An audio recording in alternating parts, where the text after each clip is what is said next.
Alright, so today we have Ian.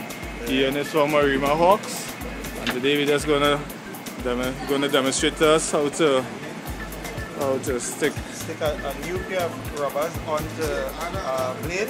Alright. So what I'm doing now is I'm applying the glue to the blade and to the rubber. Actually, I'm in the process of doing 2 rackets together. You would notice I didn't put on one side of the rubber because most times you will find that there's an excess amount on either one of the blade or one of the rubber that you could also utilize onto the other rubber. Make a thin film using a sponge. Make sure that the entire surface is covered.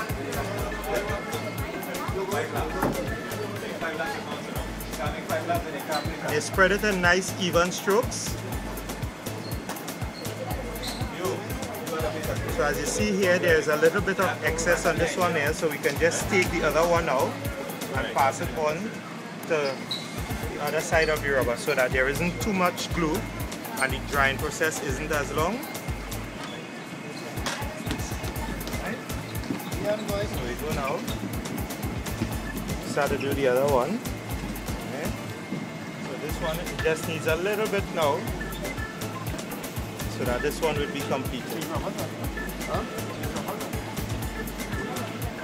After it has been applied, you just leave it maybe for between 3 to 5 minutes based on the atmospheric conditions so that it will be absorbed properly into the sponge. Alright, so this one is already done. On to the second blade.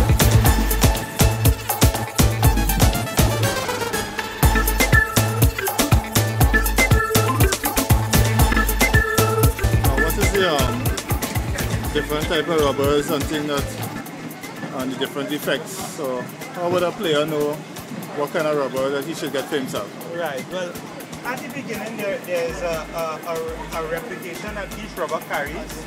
The most basic rubber that most people in our country, Trinidad and Tobago, start with is a rubber by the name of the Donic F3. It offers the highest amount of control in that particular category, but it is a high-level competition rubber that is used by many of the top players in the world. All the rubber manufacturers use the same sort of power sponge technology like Butterfly. They have the Synergy, Donic have the Formula, Jula has what you call the BIOS, and also Zion. They use the same rubber company that manufacture it, but to the specifications of the manufacturer. So what we are doing now is just waiting for the drying process to take place, which should be another couple minutes. After that, we're going to apply one side of the rubber each, and I use a locally grown, how to put it, technique to cut the rubber. Most people use a razor blade or scissors or cutting knife or whatever, but I use a shaving blade, which is what we call a razor blade. It offers me the most amount of flexibility, but I've been doing this for over 20 years with maybe 1 or 2 nicks on the fingers. But Okay.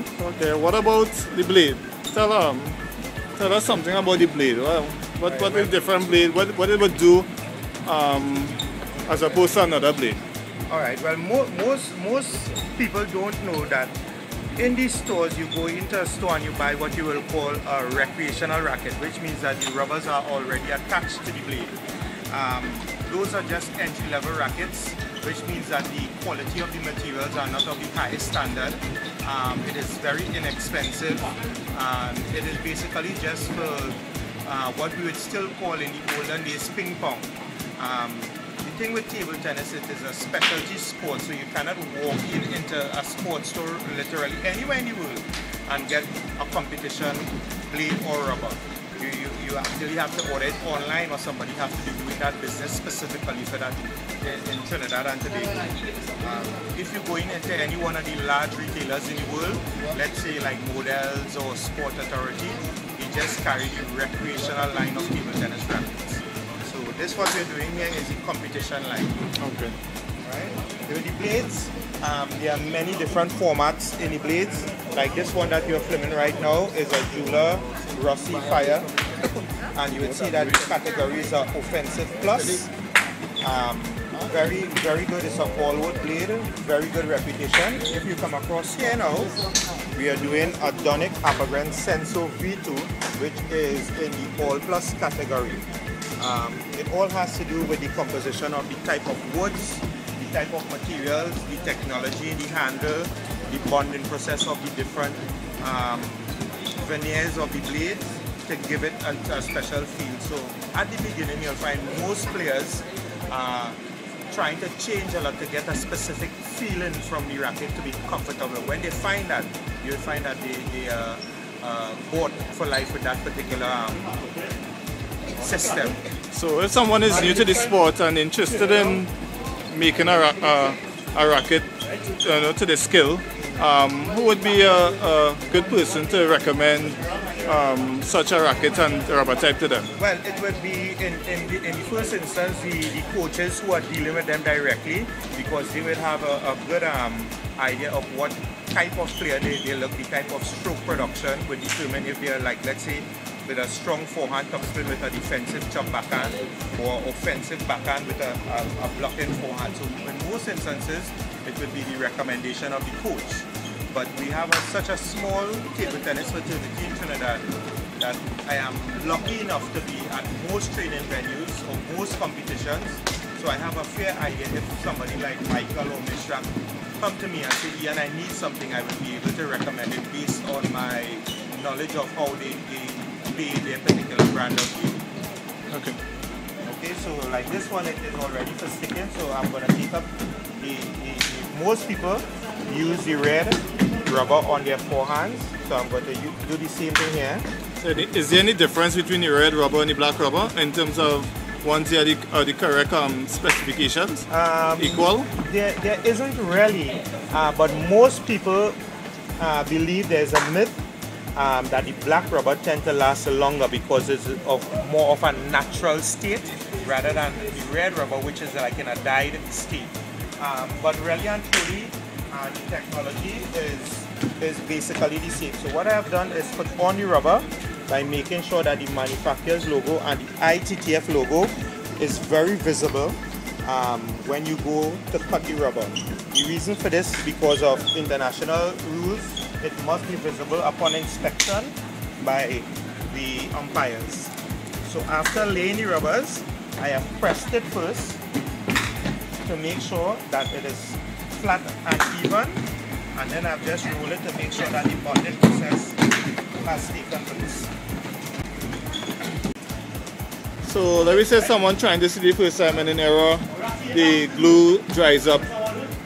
Would that cause any harm to the blade or the rubber? No, the way how the blades are manufactured now, they have a varnish system where the blades are actually varnished, and because the glue is a water-based glue, there is no damage in removing the rubber from the blade.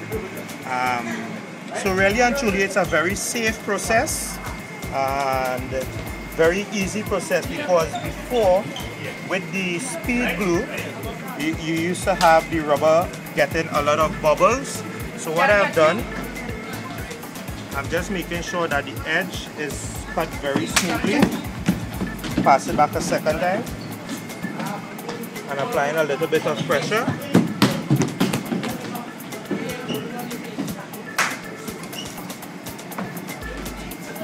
And now it's just a normal razor blade. Just a normal shaving razor blade. As I said, I have other cutting tools, but it's just maybe a habit. Most people, you find after a while, learn to cut the rubbers, and this is how the end product will look.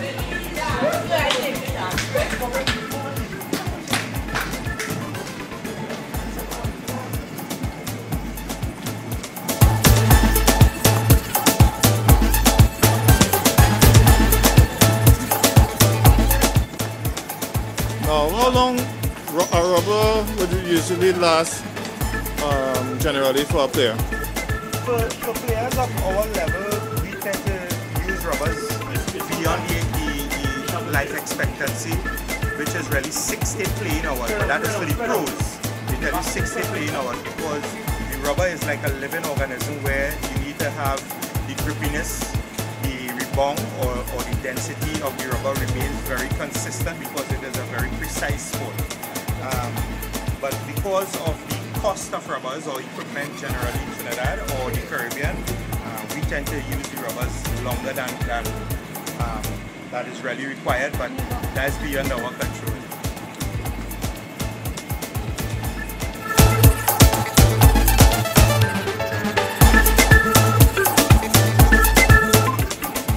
I guess anyone who's trying this for the first time should, using your method and technique, should be a little careful. Yeah, and you see I use like a rag or a towel just to wrap the finger because of the amount of pressure that I put on the razor blade. It's just a safety precaution. Now, is there official equipment, like let me say from the brand names like Donic or Butterfly, that could be used to cut the rubber? Yeah, actually I have in my possession Donic cutting tool. This is our official blade to cut rubbers from Donic. If you watch it carefully at the side, it has a little curve, so it kind of is easy to go around the... most international players always carry one of this in their bags, just like the lawn tennis players if you do a bag check, because other than rubbers, you may have a little edge shape that is kicking up, you may have a rubber wrap, you may have a little piece of thread on a pants or a t-shirt, so it's really a utility tool. Okay. So I'm just going to apply the rest of glue on the other side. The rubbers have already gotten their coat of the glue.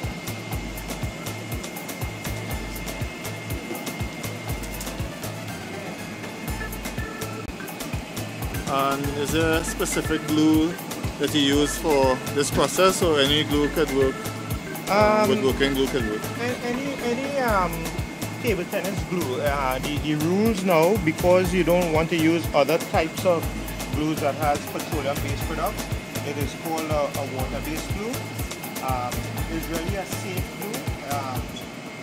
It can be transported by air, as opposed to previous when the speed glue was a hazard. This is what we call a green glue.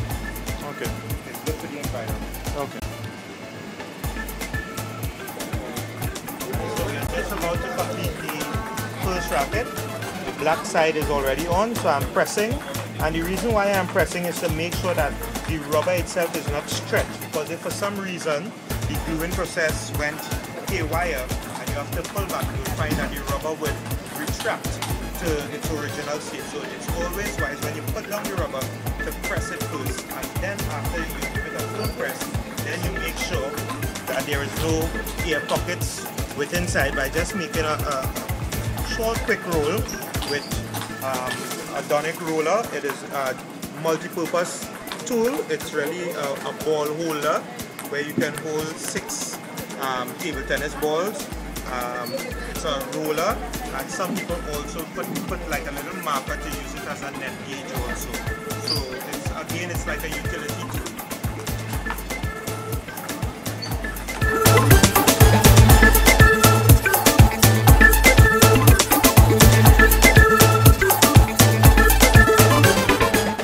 Most times with the rubbers, if it's like European rubbers, meaning German rubbers, it's very soft and easy to cut through the first or second time around. If it's like the Asian rubbers, you tend to have to put a little more force and maybe cut through it in the same position 2 or 3 times.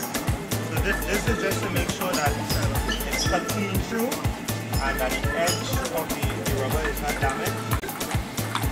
So when you're finished, you have a system that looks as close as possible as something that came out from a reputable store.